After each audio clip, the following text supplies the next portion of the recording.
My dear friends, the, the element of blindness is sometimes considered by the Jews in many ways. Like in the Old Testament, if you see, it is considered as the punishment of disobedience. We find this in the book of the First Samuel. It's also seen as ignorance as of to the spiritual things, which we find in the prophet Isaiah. And the Jews are also charged to treat the blind person with compassion and care. In Leviticus, we find this.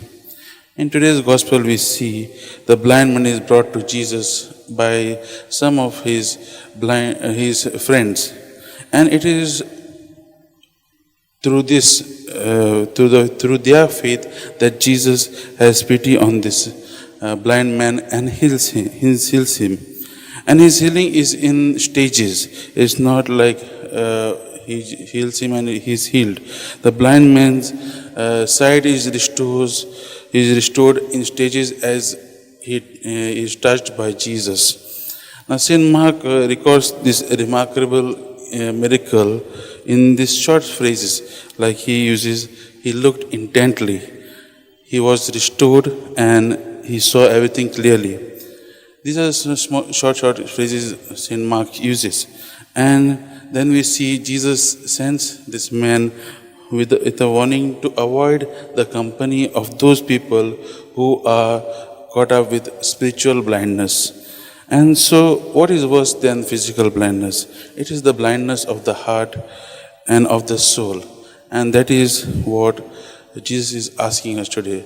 He is asking us to reflect on the different blind spots in our life our, which cloud our relationship with our God and His kingdom. Let us reflect on two things which we can take from this reading today. First and foremost, the blind man does not come to Jesus by himself. The blind man is brought to Jesus, and he is helped by others to come to Jesus and to be touched by him and to be healed by him. And these people ask Jesus to cure him, and he is cured. So in a way, it is asking each and every one of us, we also get the salvation of God through other people. God uses other people to bring us to him. In a similar way, we are also reminded to bring other people who are not yet in contact with our Lord Jesus to Jesus. So let us reflect on this question. Do we allow God to use us to bring others to Him?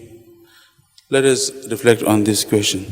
Second thing which we can take from this reading today is the cure of the blind man is progressive.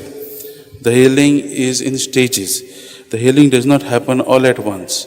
And if we see, we might call a person lucky, a person who is going on for a treatment to a doctor, and he is healed in one appointment.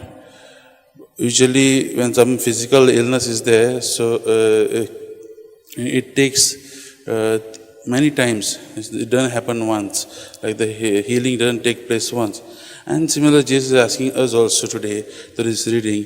We see that Jesus is saying that it's not like, we should reflect on our own prayers also. Sometimes we pray for something or pray for someone, and then we expect immediate answers. And it doesn't happen sometimes, We need to keep on asking again and again. We need to keep on praying again and again. We need to be persistent in our prayers. And Jesus will do the needful. Today, as we are reflecting on this reading, let us ask these questions to ourselves. Do we get discouraged when the persons or when the things which we are praying for does not change from one day to the next? Are we patient enough and allow Jesus to do His work in ourselves? These questions are the ones which come up from this gospel today, and Jesus is asking each and every one of us. Let us reflect on those as we go along this day. Let us ask God to work in our lives. Let us ask God to work according to His will. Sometimes we want the things to be done according to what we want. No, so let us ask Jesus to work through us and bring other people who have not yet seen Jesus, who are still in spiritual blindness, to Jesus.